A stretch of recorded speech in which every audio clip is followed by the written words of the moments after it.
Patuloy na kumikilos pahilagang kanluran ang bagyong Goring na uling namataan sa layong 180 kilometers silangan ng Apari, Cagayan.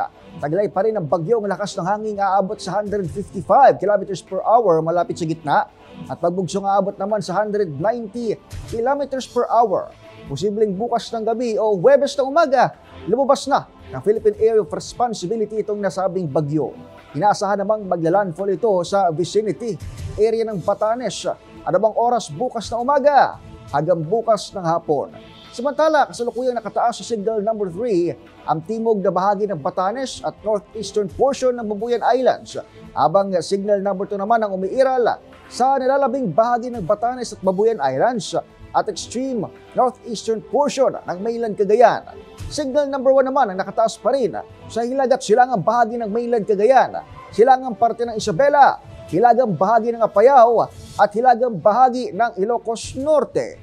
Samantala, bahagyang lumakas pang isa namang bagyo, isa ulit bagyo na minomonitor ng Pag-asa na may international name na Haikui.